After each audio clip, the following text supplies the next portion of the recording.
بسم اللہ الرحمن الرحیم اللہم صلی علی سیدنا مولانا محمد وآلہ وصحبہ وبارک وسلم۔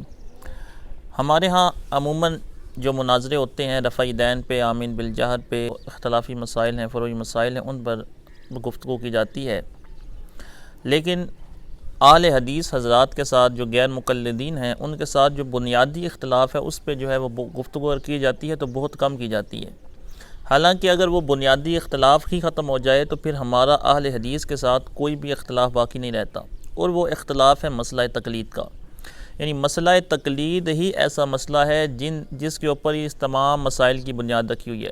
اگر ہمیں ان سے رفع دین کے اوپر یا آمین بالجہر کے اوپر یا فاتحہ خلف الامام کے اوپر،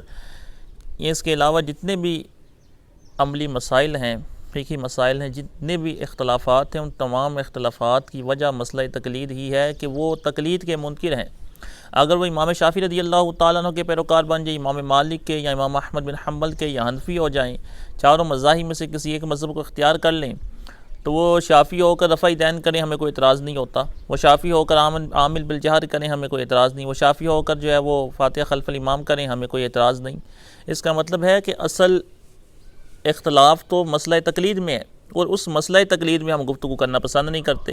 کہ ہم اس مسئلہ تقلید کو بہت مشکل تصور کرتے ہیں۔ ہم سمجھتے ہیں کہ شاید مسئلہ تقلید کے اندر مناظرہ کرنا، یا شاید مسئلہ تقلید کے اندر گفتگو کرنا یہ بہت بڑا کام ہے، اور یہ رفع دین کے اوپر ہم مناظرہ کرتے ہیں اور ہم سمجھتے ہیں کہ مناظرہ ہم جیت گئے ہیں۔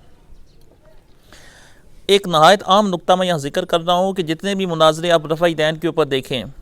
جتنے بھی آج تک گفتگو ہوئی ہے، جتنے بھی بحثیں ہوئی ہیں رفع دین کے اوپر، آمین بالجہر کے اوپر، فاتحہ خلف الامام کے اوپر، ان کا نتیجہ کیوں نہیں کوئی نکلتا؟ کیوں نہیں ان کا کوئی نتیجہ نکلتا کہ ہم یہ کہہ سکیں، یہ عوام جو ہے وہ یہ کہہ سکے کہ ہاں جی فلانا مناظر جیت گیا ہے، فلانے کے دلائل مضبوط ہیں، دوسرے کے دلائل کمزور ہیں؟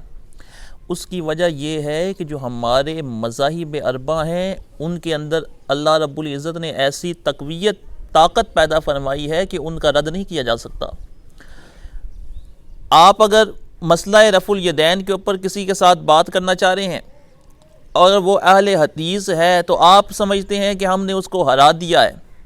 اور شافعی ہے، شافعی کے ساتھ اگر آپ اسی مسئلے کے اندر جو ہے مسئلہ رفع الیدین کے اوپر بات کریں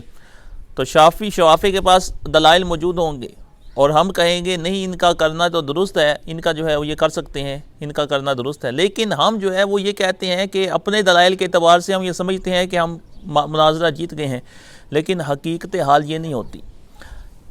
اس کا مطلب یہ ہے کہ ہمیں ان تمام مسائل کے اوپر بھی یہ ٹھیک ہے گفتگو کرنا، لیکن اس سے جو اہم مسئلہ ہے مسئلہ تقلید، اس کے اوپر جو ہے وہ سب سے زیادہ زور دینا چاہیے کہ اس وقت امت میں جو سب سے بڑا فتنہ پھیلا ہوا ہے الحاد کے بعد وہ یہی ہے ترک تقلید کا، کہ لوگ تقلید کے منکر ہو رہے ہیں۔ لوگ کہتے ہیں ہمیں جب قرآن و حدیث موجود ہے، ہمیں امام اعظم ابو حنیفہ کی کیا ضرورت ہے، ہمیں امام شافعی کی کیا ضرورت ہے، ہمیں امام احمد بن حنبل کی کیا ضرورت ہے، ہمیں امام مالک کی کیا ضرورت ہے؟ جب قرآن و حدیث ہماری مکمل طور پر رہنمائی کر رہے ہیں تو ہم ان چاروں فقہ میں سے کسی کے امام کے پیچھے کیوں چلیں؟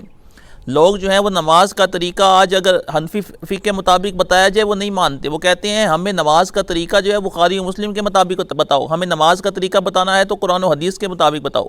یعنی لوگوں کی نیچر یہ بن گئی ہے، یہ بھی ایک مکمل جو ہے وہ پروپیگنڈے کے طور پہ، ایک فتنے کے طور پہ یہ ہمارے اوپر یہ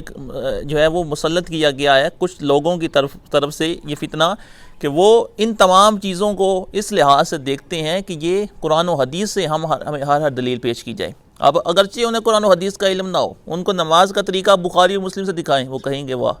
کمال ہو گیا، بخاری مسلم سے نماز کا طریقہ نکل آیا، ہم اسی طریقے سے نماز پڑھیں گے۔ انہیں جو ہے وہ باقی مسائل احادیث مبارکہ سے دکھائیں، وہ اس پہ عمل کرنا شروع کر دیں گے۔ وہ یہ نہیں دیکھیں گے ناسخ و منسوخ بھی کوئی ہوتا ہے، یہ بھی نہیں دیکھیں گے کہ دلیلوں کے اندر تعارض بھی آتا ہے، کہ ایک دلیل قوی ہوتی ہے دوسری دلیل کمزور ہوتی ہے، احادیث کے اندر بھی تعارض آتا ہے جس کی وجہ سے جو ہے وہ ایک حدیث جو ہے وہ دوسری حدیث پہ راجح قرار پاتی ہے، وہ کچھ احوال بھی ہوتے ہیں، کچھ سیاق و سباق بھی ہوتے ہیں، ٹھیک ہے۔ وہ تمام چیزوں کو چھوڑ کر وہ اس حدیث کے اوپر ان کی نظر ہوگی کہ جس حدیث کے اندر آیا ہوگا کہ اللہ کے رسول علیہ السلام نے جو ہے وہ رکوع سے پہلے جانے سے پہلے، رکوع جانے کے بعد جو ہے وہ حضور علیہ السلام نے رفع دین فرمایا، بخاری شریف کے اندر موجود ہے، قصہ ختم ہو جائے گا۔ اس کا مطلب یہ ہے کہ لوگوں کے اندر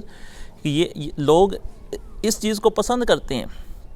تو جب سب سے عام فتنہ یہ ہے تو ہمارے علماء اہل سنت کو بھی چاہیے اور ہمارے خطبہ حضرات جو اس کے علاوہ جو اہل علم حضرات ہیں ان کو چاہیے کہ اس مسئلے کی طرف زیادہ سے زیادہ اہمیت اس کو دیں، تاکہ لوگ جو ہیں وہ تقلید کے زیادہ سے زیادہ قائل ہو سکیں۔ جو بنیادی اختلاف ہے اس کے اوپر زور دیں، تاکہ جو اگر بنیادی اختلاف کی جڑ ختم ہو جائے گی، باقی تمام مسئلے جو ہیں ویسے ہی حل ہو جائیں گے۔